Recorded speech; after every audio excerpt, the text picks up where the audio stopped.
Dehydration కాకుండా శరీరంలో ketone bodies అనేది ఎక్కువగా పెరుగుతూ ఉన్నప్పుడు వాళ్ళకి ఆ టైంలో బిడ్డకి కూడా, తల్లికి మంచిది కాదు, అట్ ద సేమ్ టైం బిడ్డకి కూడా మంచిది కాదు.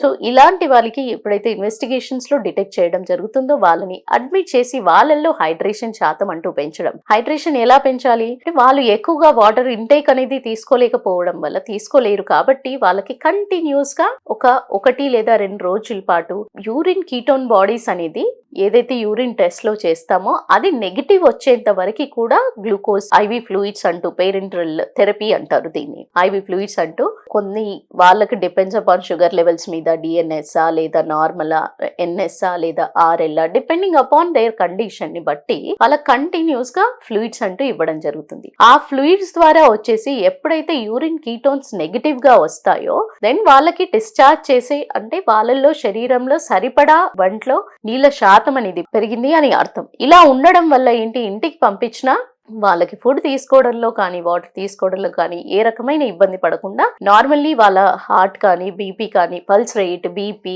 అంత వైటల్ స్టేబుల్ గా ఉండి ఏ రకమైన గిడ్డినెస్, కళ్ళు తిరగడం కానీ ఈ సిమ్టమ్స్ ఇబ్బంది పెట్టకుండా ఉంటాయి. సో ఇలా తీసుకున్నప్పుడు వాళ్ళకి ఒక్కోసారి ఏంటి ఓన్లీ ఐవి ఫ్లూయిడ్స్ పెట్టకుండా కొన్ని రకాల యాంటీఎమిటిక్స్ అంటే వాంతికి సంబంధించిన ఇంజెక్షన్స్ కానివ్వండి లేదా యాంటాసిడ్స్ కానివ్వండి పెట్టడం జరుగుతుంది. ఇలా పెట్టడం వల్ల నెమ్మదిగా బబల్స్ ని అంటే పేగులని కొంచెంగా ప్రిపేర్ చేసి ప్రొజెస్టెరాన్ శాతం అనేది అడాప్టేషన్ చేయడానికి ఈ రకమైన ట్రీట్మెంట్ ఇవ్వడం జరుగుతుంది.